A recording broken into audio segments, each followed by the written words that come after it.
So I got back to my hotel room and I just got off the stage. And so if I'm looking a little crazy, a little tired, that's my excuse and I'm sticking with it. And it is what it is. But I had an awesome time tonight. The vibes and everything was wonderful. Met some amazing people. This couple from Serbia. And a couple of other folks from the States were visiting the local area here in Italy and just happened to come by and stop in and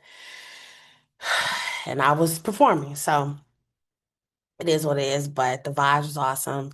And I had to get off stage because they was like, I was ready to go because I had performed for about 2 hours or so. And what they wanted me to keep going and could not. I had to let it go. But I had a wonderful show tonight.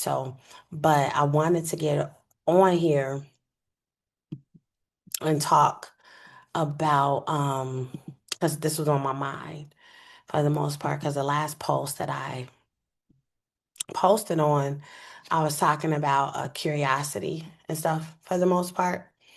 And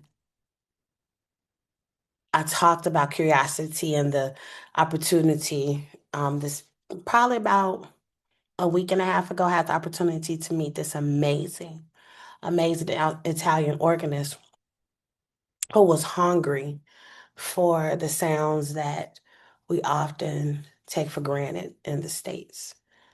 And because I've always had a hunger and been curious just about everything. Some call it curiosity, some call it being nosy. But anyway, I was able to provide context for him to the history of Black choirs and their unique sound, differentiating between the Baptist sound, like Albertina Walker, James Cleveland, and then the Kojic sound, which was Dr. Mattie Moss Clark, James Moore, and so forth. Um, but he came in the midst of our conversation. He said the name Thomas Whitfield. And when he said that, I kind of like perked up. He said Thomas Whitfield and Andraé Crouch. And I immediately listened. Like I was geeked. I listened. Because those are not names, particularly here in Europe, that are readily known.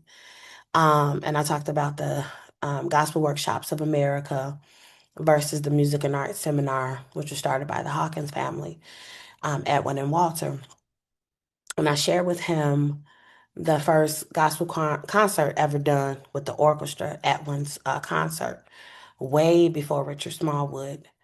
This was like in the 70s, early 80s or so. And I say all that to say um, it's wonderful being technically knowledgeable, but adding context to the storylines makes the narrative even more fuller and sweeter. I think that this makes you more appreciative of the craft because you learn the story behind the story. You see why the music was more powerful and the message sits with the soul. Um, and this is to my artists. Learn your craft.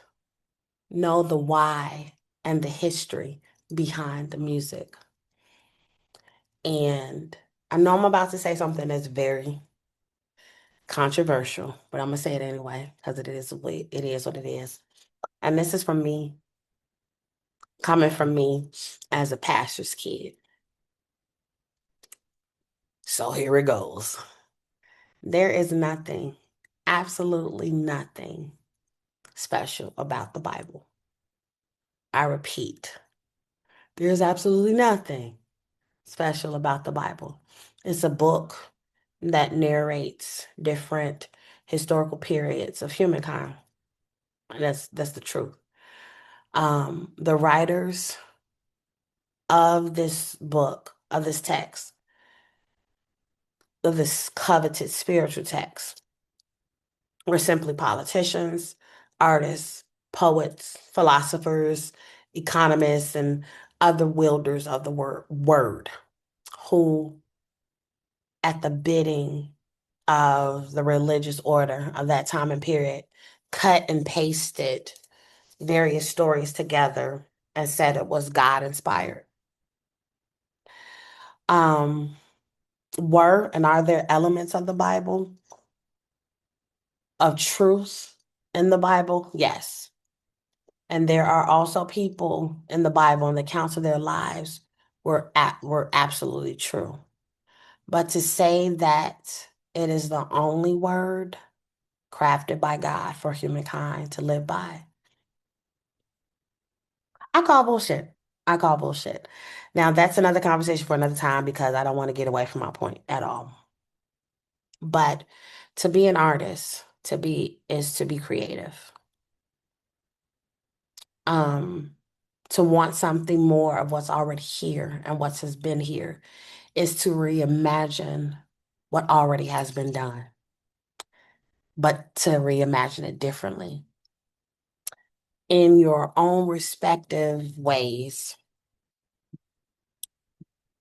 We are all artists or creatives. And if you prefer, we are meant to think and realize and visualize, the world in a way that moves it forward. That's what we're put here on this earth to do. That's what we're meant to do, I believe. There are many people who thought about making their home safer when they come home late at night from a long day of work. However, the brilliant mind behind the home security system as we know it today was crafted and created by a woman named Marie. Marie. Is it Marie? Marie.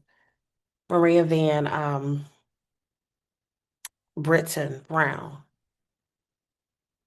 She was a Black nurse, and I might have some of my information a little fuzzy, but she was a Black nurse who filed a patent for the home video system, security system, in the late 60s, the mid to late 60s, which is now worth like $1 billion industry. What inspired her for the most part was that she was a nurse that was living in the New York area, Queens, if I remember correctly. And she was coming home late at night and she wanted to come home to a safer home.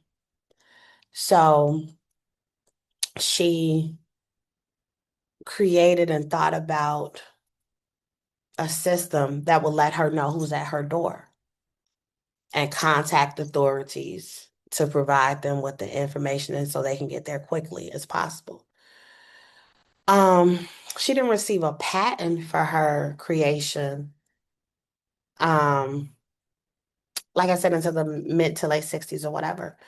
Um, and she didn't receive a reward for her what she did, her creation, until like several years later. She passed away in the late 90s, but basically she saw a problem and figured out a solution. And for us as artists, as creatives, it's in we're in a very desperate time currently. And because of this, no one is hungry anymore. Going back to my previous post where I said, who's curious? Is anyone curious anymore? So going and saying the same thing. Is anybody hungry for something new, for new inventions, new creations? Everybody wants to be influencer. Everyone wants to have their moment, their 5 minutes of fame in the spotlight, on the screen, but they fail to recognize that once the lights are off, once the cameras are stopped rolling, that's a lonely life to live. And you have to know once the cameras stop rolling and the audience has come and gone, you have to know who you are for yourself. A lot of people, I believe, do not want to engage in the company of themselves. Now, me personally, I love my own company. I am a fucking riot. I'm very entertaining. I will entertain myself. But honestly, it wasn't always like that when I was younger, according to my older sister. My calendar stayed filled with things to do, places to go, people to see, and a time to be had, baby. Seriously. But when I realized that as I got older, I realized that I was a loner. Um, I realized that, and that really surprised a lot of people, honestly. I am what is called an ambivert.